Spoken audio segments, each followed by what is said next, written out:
Well, good morning, beautiful self-lovers. It's Katie here, and I'm back in the UK, sat in my garden in Sussex with the chickens who have just come to join me. They'll probably enter the picture any minute now. They've come to say hi. I just wanted to do a quick video for you today on the subject. Go away. On the subject of having a daily spiritual practice. It's really, really important. There are so many women that I speak to that tell me that they don't have a sense of self, and I really understand that because I used to feel like that too. Like I literally didn't know who I was. I didn't know what I desired.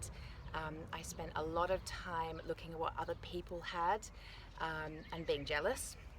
I spent a lot of time focusing on what I didn't have. I was a victim and I whinged a lot about it. The truth is though, I didn't even know what I wanted or who I was and what I was about and what really lit me up because I was too focused on what other people were doing and what I didn't have. And how can you know who you are and what you desire if you don't actually spend time developing that relationship with yourself, right? It's really, really important. Now, if you think about the people in your world that you love and adore, you're going to be spending time and putting your attention on those people, whether it's your partner or your child or your colleagues or friends, whoever it is, right? So you're going to give them your time.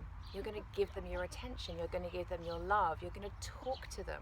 You're going to listen to them. You're going to do things together. You're going to create special treats and surprises for them, maybe buy them gifts. You are doing all of this to create a relationship. If you have a sense that you don't know, sorry, chickens are pecking at me now. If you have a sense that you don't know who you are and what you desire, you have got to create a relationship with yourself in the same way that you do with the people that you care about. Quite frankly, go away. Quite frankly, you are, if you can create that time, oh, seriously, if you can create that time for you, the people that you love most are going to get the best of you. Right now they're getting a martyred version of you, aren't they? You know that they are. You know that they're on eggshells around you because you're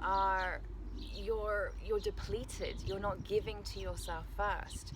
And so you're not filled up so that you can give your best to them, right? And they know it. And it's not nice for anybody. It's not nice for you because you're not giving the best of you to the people you love most. And it's not nice for them because they love you and they want you to just be happy and they want you to be loving your life. So you gotta develop that relationship with you first. How do you do that? I call it having a daily spiritual practice. You can call it whatever you like. I call it a spiritual practice because I believe we're spiritual beings. We're here having this human experience.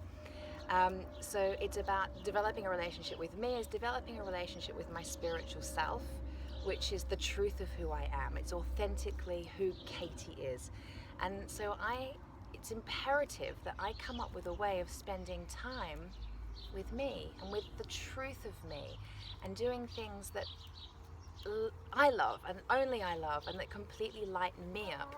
Now what I love doing might not be the same as what you love doing. What has me feel really connected to me might not be the same thing for you. Self-love is self-responsibility, so your assignment is to figure out what it is that has you feel really connected to you. Like, what do you need to do? And I would suggest every single day that has you feel really super connected to you and knowing you. Now, for me, meditation is key. I love to meditate. I go through phases of not enjoying it, and so I don't do it. At the minute, I'm going through a phase of really enjoying that connection, and I meditate every single day for 15 minutes. That's where I'm at the moment. Exercise is really important to me now. It didn't used to be, but now it's really high value. And I feel really connected to me through exercise. Journaling is something that I've always loved and I really think is important to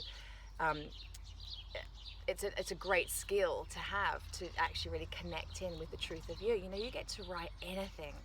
Nobody has to read it. Ideally, nobody will ever read it. It needs to be your very safe space to just offload and download and connect in with how you really think and feel. start to get to know yourself through journaling. Explore, like, who am I? What lights me up? What makes me tick? What do I really want? If I was really, really honest with myself, if what people think, other people's opinions, money, life limitations, if none of that mattered, then what would I do with my life? How would I create it? How would I set it up for myself, right? So you get to admit that in your journal. You're not upsetting anybody, you're just being real with you and clarifying who you are and what you want, right?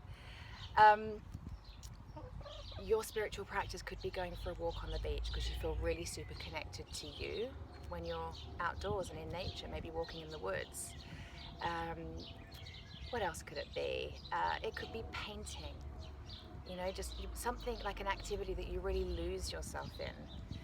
But I really, really recommend you choose at least one thing and spend at least 15 minutes, at least, every day doing that thing, being connected to you, getting to know yourself, right? And then how do you apply that to your life? How do you actually make this happen? Well, I'm a big believer in the schedule. I love a schedule. Quite frankly, in my life, if it's not scheduled in my diary, you can ask my assistant, if it's not there, it's not going to happen and I'm going to forget. So I schedule it in, and I know that every day I need my 15 minutes meditation now. So I do that, and I know that I need to wake up a little bit earlier than my son to do that. So I set my alarm and I get up a little bit earlier. I make my hot water with lemon first because that's kind of part of my daily ritual. It makes me feel like I'm caring for myself and my body. And I have my tea, my lemon and water, and then I sit and I do my 15-minute meditation.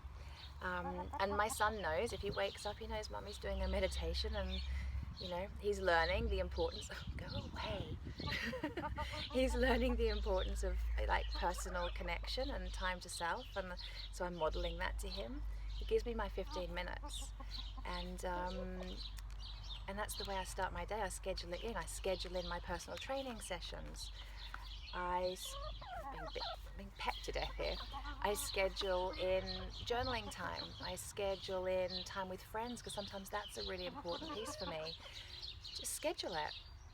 Start really simple. Start with 15 minutes a day. Where in your day could you create 15 minutes of time for you? That's all I want you to ask yourself right now. Where in your day could you create 15 minutes of time for you? And what would feel really good for you to do in that 15 minutes? What would really light you up? And what would have you feel in connection with you and be an opportunity for you to get to know yourself? Maybe it's a cup of coffee in the morning and your journal, and just spend 15 minutes journaling. That's it. But you got to choose something. Self-love is self-responsibility. Only you can do it. Okay, so pop it in your diary. Start with 15 minutes a day. I bet you'll start to get to know yourself and rather like what you discover, and you'll want to spend more time with you, which is where my life's at now. I spend a lot of time on my own and doing things that really light me up, and my life has never looked or felt better. So that's your assignment. Sending you loads of love, and if you've got any comments, please leave them below or send me an email. I'd love to hear from you. Okay, lots of love. Bye.